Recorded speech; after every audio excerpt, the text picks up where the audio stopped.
Logic and epistemology these days are treated as tools, but are they really? And if they are, what do any of them have to do with Marx?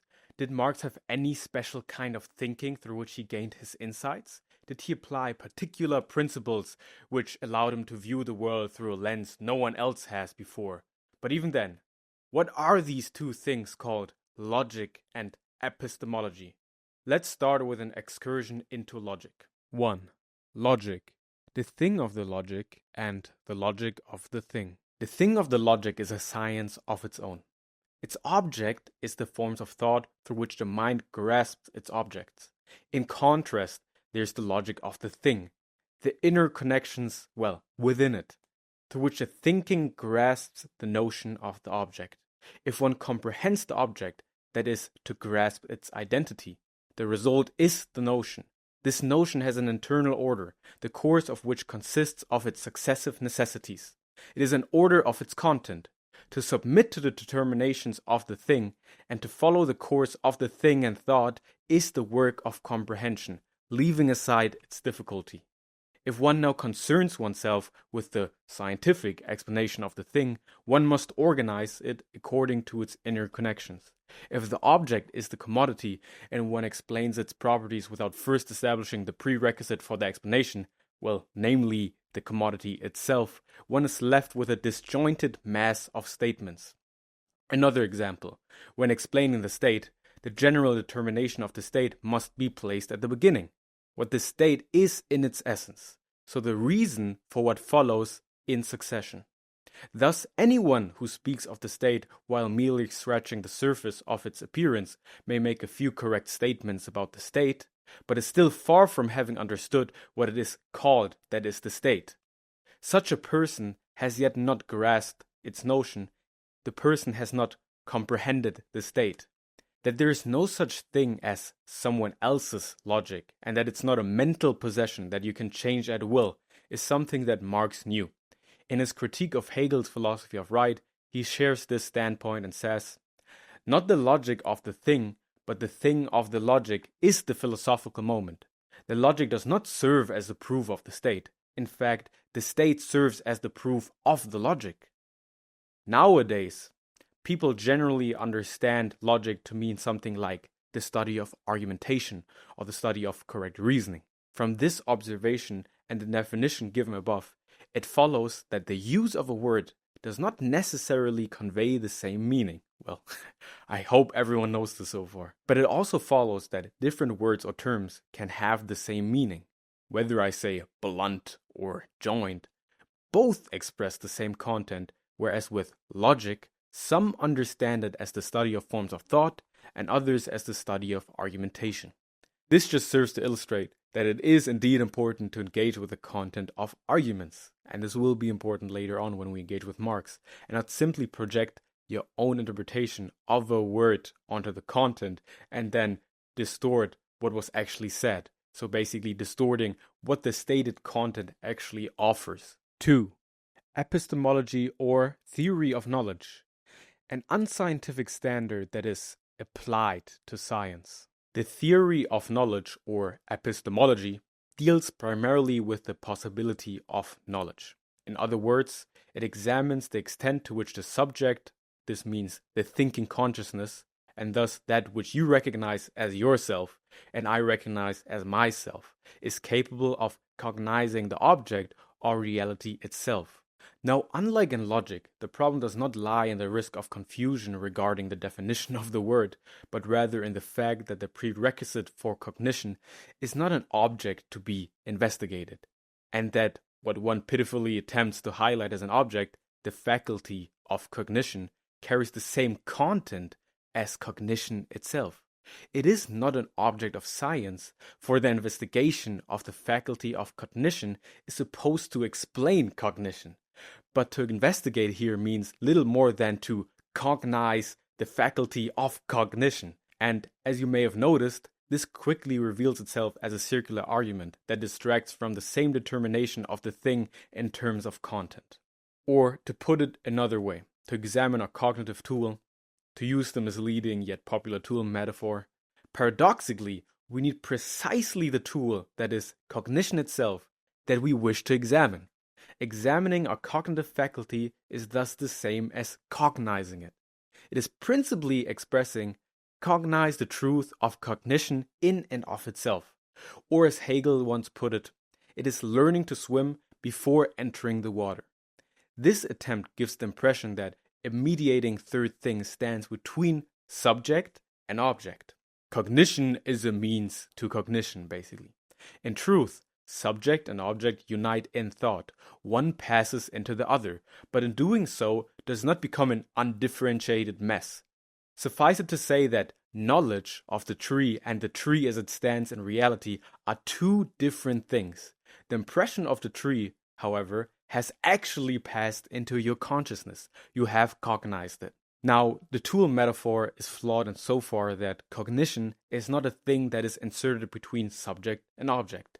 It is, in fact, not a mediating third thing and can only be cognized by itself, as explained above already, and therefore not something to be examined on its prerequisites. This should also make it immediately clear why the so-called application of knowledge to something else is an equally flawed endeavor. The illusion that explaining the possibility of knowledge prior to scientific investigation is a necessity of science fades away quickly and reveals itself as an absurdity that belongs to every scientist's repertoire in modern academia. However, it is important to say that this does not change the fact that one can always verify the correctness of a thought. This proves itself in practice. Verifying the correctness of thinking in general has nothing to do with science and is therefore not something a scientist needs to concern themselves with. An examination of these arguments is necessary only to dispel a great deal of nonsense out there in the world. Whether a thought is correct is simply a practical question, in that a person proves the this-worldliness of their thinking, that is, by its correspondence to reality. Marx says the following on this in the Theses on Feuerbach. The question of whether human thought is capable of objective truth is not a theoretical question, but a practical one. In practice, man must prove the truth, that is, the reality and power, the this-worldliness of his thinking.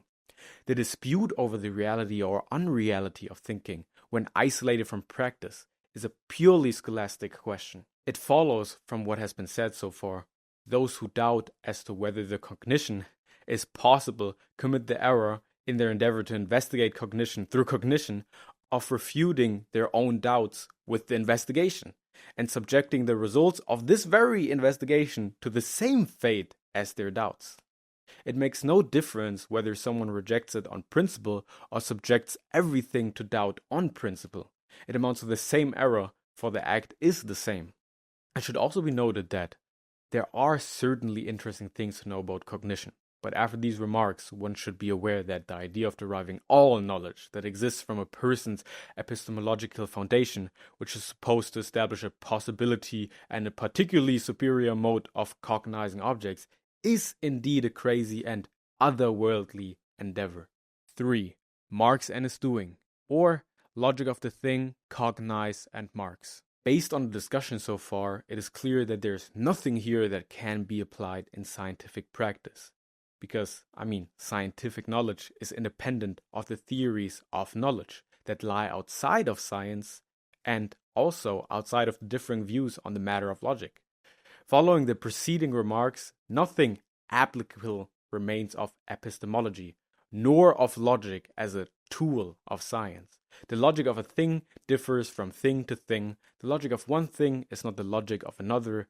Only the abstract forms in which they are thought are shared, the thing of the logic. So there's nothing to take from one and apply to another. Consequently, these determinations must be made for each thing individually. Marx not only states that he understood this, but proves it in his work. Let us first examine the latter. The content of his magnum opus, Das Kapital, can be subjected to a test that evaluates the arguments presented in relation to the object about which these statements were made, not in relation to any external criteria applied to it.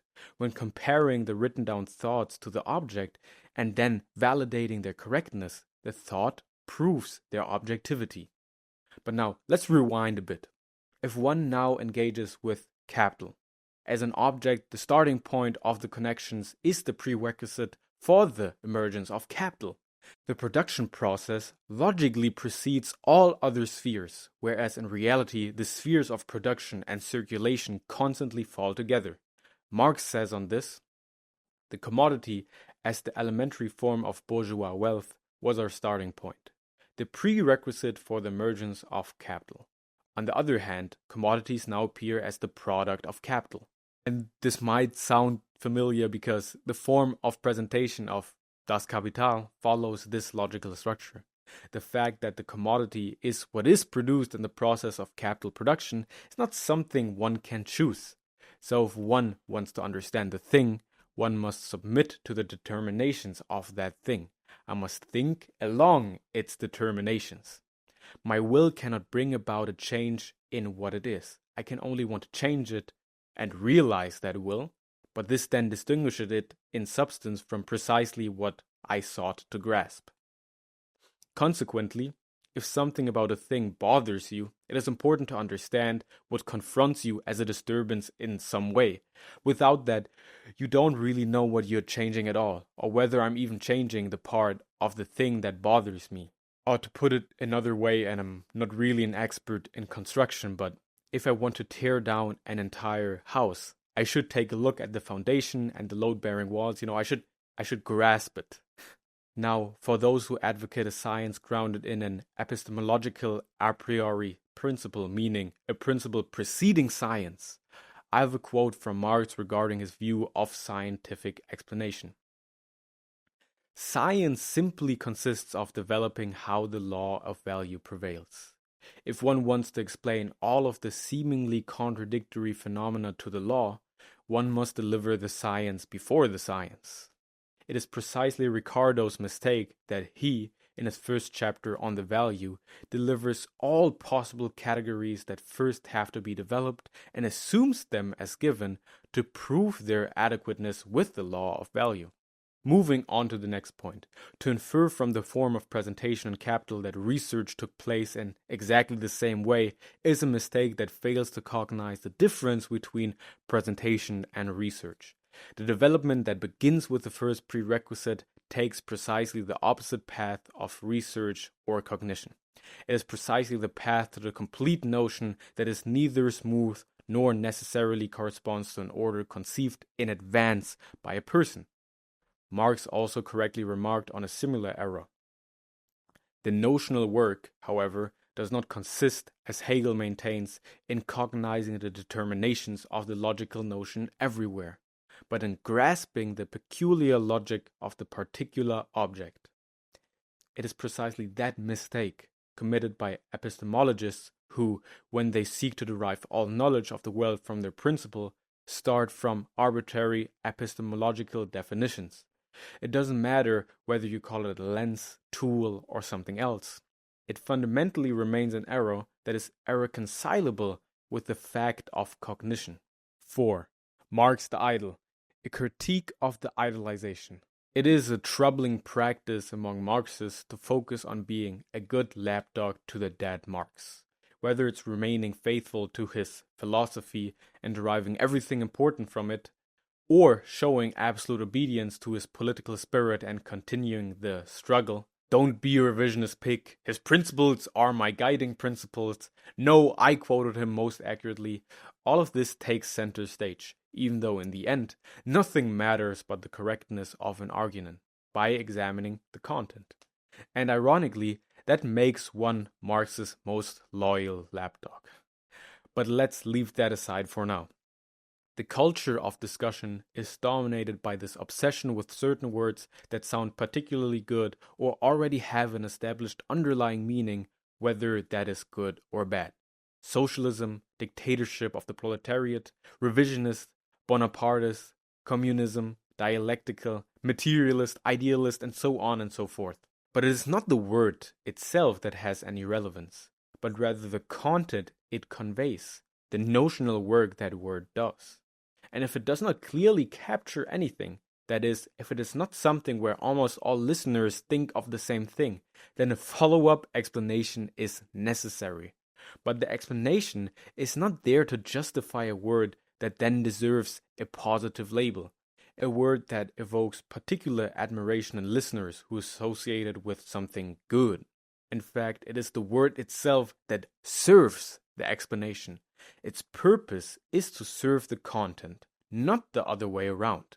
The entire discourse often falls into the trap of attaching the label good to a concept by bestowing a good word upon it. This war of words is a colossal mistake that turns discussions into nightmarish experiences. A point I felt compelled to address, which is why I wanted to end the video with this reference.